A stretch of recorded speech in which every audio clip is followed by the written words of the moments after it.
You're listening to the weekly Parsha Podcast with Ari Goldwag, recorded with Hashem's never-ending assistance in Ramat Beit Shemesh Israel 5781, 2021. This week's Parsha is Parsha's Bo. In our Parsha, HaKadosh Baruch Hu takes the Jewish people out of slavery, takes them to himself to be his nation. And in what way does he do so? In what way does he take us to be his nation? By giving us commandments, just as any king proves to his nation that they are his, by commanding them certain commandments, and they follow those commandments. So too, the Jewish people were taken by Hashem with the first of the mitzvahs that the Jewish people received collectively, which was the mitzvah of hachodesh, hazeh, lachem, the mitzvah of kiddush hachodesh, the obligation to make the brand new moon holy, to recognize that the new moon is the beginning of the month. The Jewish people, we have our calendar based on the months, on the lunar cycle, as well as the solar cycle, also connected to Pesach. It needs to be in the Aviv, it needs to be in the spring. This is in chapter 12, verse 2. hachodesh, hazeh, lachem, rosh chadashim. This month is yours, the first of the months. Rishon lachem l'chashei hashana, it's the first of the months of the year for you. The month of Nisan, which is the month of the spring, which is the month of renewal, is the month that belongs to the Jewish people. It is the representation of who the Jewish people are, a people of renewal. Despite the long, hard winter, the Jews constantly are renewed. But not just that. hachodesh, hazeh, lachem doesn't just refer to the first month of the year, but it refers to the concept of the month, the lunar cycle, the fact that the Jewish people count based upon the months. Now, there's an extensive command, not just about the concept of counting the years by the months, by the lunar months, and not just the obligation for that generation, which was to take their personal korban Pesach, their sacrifice that they were to bring, but rather there's an obligation, the Torah tells us, for all generations, that on the 14th day of that month, so there's an obligation to remember what happened. In verse 14, this day will be a day for you to remember. You shall celebrate it as a celebration to God for all generations. How do we celebrate? Very interesting. How do we celebrate this Exodus from Egypt, this holiday, on the day that we were released from our bondage, from slavery? We were released from our exile. We experienced the awesome revelation of the Exodus. How do we celebrate it? By not eating. We don't eat chametz. We eat matzah. We eat that unleavened bread, the poor man's bread, the lachem. We have a 7-day holiday, etc. Now, what I'd like to address is something which I find to be very interesting. A few things, actually. I'd like to share with you a Midrash. I'd like to share with you a Gemara Pesachim. The idea is, the Gemara Pesachim tells us, speaking about how long before a holiday is one obligated to begin speaking about the holiday, learning about the laws of the holiday, refreshing oneself about that holiday. There's a machlokes, there's an argument between two different Tanaim in the Gemara. One of them says we start 30 days before. One of them says we start 2 weeks before. Now, generally speaking, I believe we paskin, the one who says we start 30 days before, which means that you want to know when we start talking about the halachas of Pesach, we start on Purim, around Purim time, a month before. But I want to address and try to understand the opinion that says that we start 2 weeks before. Based on what does he say that we start 2 weeks before? Right here, these psukim. The Gemara brings the pasuk of hachodesh, hazeh, lachem, Moshe Rabbeinu bepashtus. In the simple understanding, he was standing in front of HaKadosh Baruch Hu. God commanded him on the first day of the month, showed him the new moon, hachodesh, hazeh, lachem, and he commanded on the 14th day. Certainly we can understand, we can deduce that from the very verses themselves, that Hashem is commanding about the new moon, the concept of consecration of the new month. And toch kidei, within that conversation, Hashem also commands about the obligations of the month. hachodesh, hazeh, lachem, the month is a unit. It starts on the first day of the month, obviously. It continues on to the 14th of the month, the 15th of the month, when we celebrate our exodus from Egypt. It continues through the holiday, continues through the following 7 days. And indeed, the entire month has a certain celebratory feel. as we find when it comes to Tachanun, we don't say Tachanun, the entire month of Nisan. Okay, but what we see is an amazing thing, an important thing we need to understand. From the fact that we see that already at the beginning of the month, we start to discuss Pesach. We start to talk about Pesach. We start to talk about Passover. So clearly there's a connection between the first day of the month of Nisan and the 15th day of Nisan. The first day of the month, we don't yet have that holiday. We don't yet have the Exodus. We have the beginnings of it. We have hints to it. We have the fact that it's coming. We have the obligations that are involved, the bringing of the Korban Pesach, the setting aside of that animal, the Paschal lamb, etc., leading up to the obligation to check our homes. Or l'arbasa is the first Mishnah in Pesachim says, and this is an important one, so listen carefully to it. Or l'arbasa bartkinas hachametz l'araner. We need to remove, as the Pesukim tell us in our parsha, all of the chametz, all of the leavened bread from our homes. When do we begin to check to make sure that there's nothing left? We've spent perhaps weeks, perhaps months cleaning our homes. When do we do that final check? Or l'arbasa, interestingly, the language of which means literally the light of the 14th. But as our sages tell us, as the Gemara discusses at the beginning of Masechet Pesachim, Or l'arbasa doesn't mean the light as in the day, it actually means the night. Now, the night before is referred to as Or l'arbasa. It's a lashon sagi nohor. It's a language, we refer to something which would seem negative. We refer to it in a positive way. We refer to the nighttime as day. Nagi, the word nagi in Aramaic means Nagi, notice the letters N-G-H, N-I-G-H-T, the word night. Nagi, Nun, Gimel, Hey. So the word actually means brightness, light, right? So even in English, we refer to the nighttime with the same root of Nagi, which means light. We refer to the nighttime.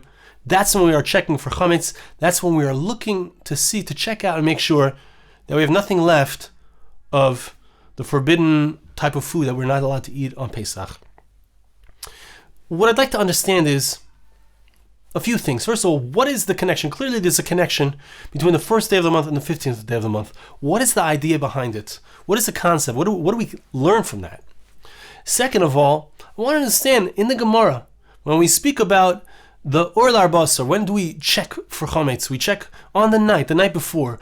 We refer to it in a positive way. The Gemara goes on to say, extensively speaking about how the Torah goes out of its way to speak in a positive way. We are to go out of our way to speak in a positive way. When even if we have to refer to something negative, bad news, we still want to talk positively. We want to refer to it in a hint. If we can refer to a bad situation by hinting to it without being explicit about the bad situation, that's what we try to do. Gemara talks a lot of different cases of that. What is the idea of that? What is the idea behind this positivity that we need to have? When we speak about darkness, we don't talk about darkness, we talk about light. We speak about the night, we talk about light, the night of the 14th, the light of the 14th. What is the idea behind that? And how does it connect? The Geula happens at night. The redemption happens at midnight. The Bechorim, the firstborns of the Egyptians, are killed. Vayehi b'chatzi halayla. That's when the redemption occurs. And Paro says, get out of here. Sends the Jewish people packing. What is the idea that the redemption happens at night, in the middle of the night? What is the idea that we refer to something dark, the nighttime, as light? And what is the idea that the first of the month, which clearly is also connected to the 15th of the month, the first of the month is when the moon is invisible, right? The first beginnings of the moon, the crescent moon, are what we're able to see. But it's dark. And yet it's connected clearly to the 15th of the month, to the time when the moon is full, when the moon is fully reflecting. What is the idea behind all these concepts? I'd like to share with you a Midrash, which perhaps can shed some light on to this idea. There's two parts to the Midrash, both mishalim, both analogies. Hachodesh, hazeh, lachem, this is your month. Mashal hamelech shehayu lo otzaris meleim zahav v'chesef avonim tayvos margalios v'hayu ben echad. Says the Midrash, it's analogous to a king. He has his storehouses, he has his treasure houses full of all kinds of precious stones, gold and silver, pearls, etc. And he has an only son. as long as his son was young, as long as his son was small, so he had everything hidden. He had everything saved away. Then the son grew up, the prince grew up, he developed, he matured. His father said to him, as long as you were small, so I was protecting everything for you. I had it all saved away. But now, says the Midrash, that you have matured, you've developed into, or you're already a person, you're already your own person, everything is there for you. Here's the key. Walk into the storehouse and see all the treasures that are awaiting you. In a similar way, Hashem also had everything stored away for the Jewish people. Pasuk in Bereshis tells us that Hashem created the sun and the moon and the stars, and all of these celestial bodies were created for what purpose? It was in order that there be signs, that there be moyadim, that there be the cycle of the calendar. Okay? But the Jewish people were not yet ready to shteltzu, so to speak, to associate and be able to use these things that were at their disposal. They were stored away by Hashem. When the Jewish people were now mature, when the Jewish people had now been forged as a nation, about to be taken by God, about to become the Jewish people, the chosen nation of Hashem, God would be their king and they would be his people. So as that moment occurred, that's when hachodesh, hazeh, lachem, that's when Hashem gave them this brand new moon, the stars, the sun, the cycles of the calendar was given to them to be able to use. An amazing treasure. So that's mashal number one. Mashal number two, and this is where we get into the guts of what I want to say, of what the idea is that I would like to bring out. It's comparable to a king who married a woman.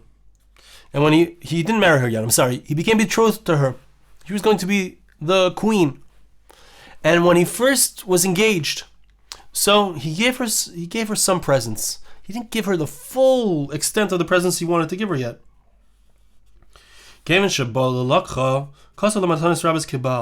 So then, when he actually consummated the marriage, he completed the marriage, he brought her into his home and gave her unending amounts of presents.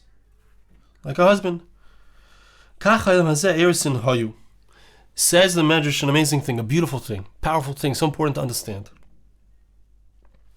This world, the experience that we've had until now, the experience of the last 3,300 years, starting from the time that Hashem gave the Torah that took us out of Egypt, Exodus, on through history, first Beis HaMikdash, second Beis HaMikdash, the Galus, the entire exile of the Jewish people, that period represents Hashem is betrothed to us. Hashem gave us small presents. He gave us the sun, the moon, the stars. Or let's refer to it as just the moon, as the Midrash does. Pasuk says, I shall be betrothed to you forever. Meaning, as long as we're in the world as we currently know it, in our current situation before Moshiach has arrived, before we've entered that new stage of reality, so that's referred to as the moon. The relationship that we have with Hashem is like the small gifts. So it's very interesting. In the previous analogy, so this was the Exodus and the gifts of the moyados, the calendar, which was represented by the moon. That's the climax. But here in this version of the Midrash, or this understanding of it, there was it may have been a climax, but it was the beginning. It was the first stage. It was the stage where Hashem gives us the moon. The moon, doesn't have such a bright light. The moon cycles. The moon is at the beginning of the month very small. Says the Midrash, when the Messiah arrives, the times of Mashiach, the Jewish people are returned. The entire Jewish people are returned to their land. We have a temple standing in the third Beis HaMikdash, the third temple. So what happens? That's considered Hashem has taken us and married us all the way. Not just the first stage, not just the erison, not just the betrothal, but rather the marriage is consummated between God and the Jewish people. As the Pasuk says, Ki boy alayich osayich. The verse in Isaiah chapter 54 refers to the fact that the Jewish people, Hashem will become our Baal, He will become our husband, the one who interacts with us deeply, in an intimate way, in a private way. At that time, says the Midrash, Hashem is going to give us everything, not just the moon. Right? Those who have merited to have a spiritual understanding, they will shine like the shine of the heavens. And those who have caused others to do righteous deeds, so they will be like the stars forever and ever. So the first stage is betrothal, that's the moon. The completion of the stage is the sun. The sun. And the other celestial beings, that's the marriage, that's when Moshiach, the Messiah, arrives. And we have the completion of those two stages. So now what I'd like to offer you is that you see everywhere, always, in every situation, there are two stages. There's the initial stage and there's the completion stage. There's the stage where it's the beginning of the relationship. There's the stage where it's dark. It's the first stage, it's the erison. It's the moon at the beginning of the month. And in that stage, the beginning of the month, is the beginning. It's the beginning, but it's not the completion. It's the dark stage. It's the stage where the relationship is not complete. The matanis are small. The gifts are small. And we're waiting for that time, the middle of the month, which corresponds to when we have the sun, so to speak, as in the second analogy. The middle of the month is when the moon is full. We have that full relationship. What I'd like to explain, though, and that's the essence of what I'd like to bring out of the Midrash and bring out of these psukim, bring out of the concepts that we've spoken about until now, is that in essence, these are two parts of a complete whole. Right? We have one full month. The month is called Nisan. It's the month of Pesach, but it doesn't start in the middle of the month. It starts at the beginning of the month. We start speaking about it 2 weeks before. Why? Because they're all part of one cycle. They're all part of one complete whole. Hachodesh, hazeh, lachem. The entire month is yours. The entire thing, from the beginning, which is the darkness, until the middle of the month, which is that full light, on through as the moon wanes. This whole month is yours. You have a full cycle. You can't ignore the night. When you have a day, the day begins at night, right? The beginning of the day is in the night. That's the way the cycles always go. Our relationships start always with a certain darkness, with a certain distance. We don't yet have that full relationship yet at the beginning. It develops over time. And as we get into the deeper aspect, that's when it is consummated. That's when it's completed. But we can't get to the middle of the month if we haven't started at the beginning of the month.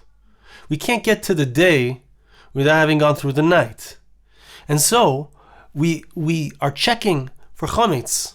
We're checking for chametz when or l'arbasar. We refer to it as the light. Why do we refer to it as the light? Because it's an acknowledgement of the fact that the darkness, the night of the night before, is part of the light. The geula occurs, the redemption itself occurs at midnight when the Bechorim die of the Egyptians. That's when Paro says, "Get out of here." But when do we leave? We leave Egypt in the daylight, in the full view of the Egyptians. Not like we're running out of there like robbers in the night. But the idea is that the night, the darkness, we think of the night and the darkness as it's something that we have to get through in order to get to the day. What these psukim, what the Gemara is telling us in Psukim, is that we refer to the night as light, because the night itself is also an essential component. It's not a separate entity from the day. It's a unit. The day is a 24-hour unit that consists and starts off with night, but you got to get through that. It's not just you have to get through that night. The night itself is what brings us to the day. The darkness itself is what brings us to the light. The exile itself is what brings us to the redemption from the exile. It's this 3,000 years that we've experienced, 3,300 years since the Jewish people began. Or we could go back even 3,700 years if we want to go back to Avram Avinu, when that promise of the exile and redemption was made to him. This darkness, the exile, the long exile from the time of the Second Temple until now, almost 2,000 years, this long exile, this long darkness, it's not really dark.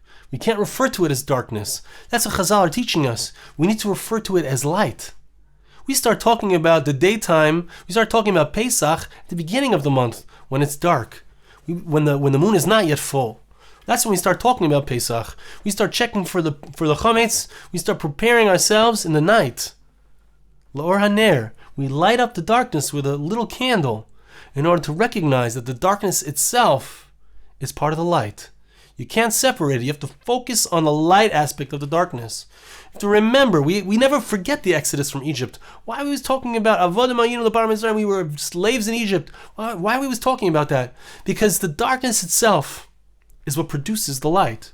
You can't, the darkness itself that seems so dark is really light. It's a different kind of light. It's a different kind of relationship. It's an erusin, yes. It's a betrothal. Yes, we don't have that full closeness. We don't have that full relationship, but that's part of the relationship. You can't get to step B if you haven't gone through step A. I'd like to bless you, and I ask you to bless me. Hashem should help us to be able to see the darkness for what it is. See the night, N-I-G-H-T, for Naghi, the Nun Gimel Hey Yud, the light that it really is. Because it's what brings us to that real light. Hashem should help us to be able to be zeichet, to see the fulfillment of these verses.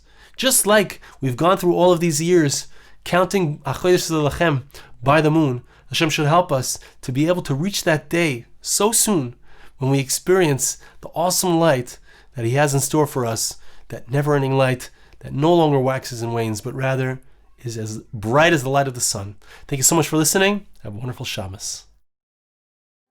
This podcast was made possible through the gracious donations of listeners like you.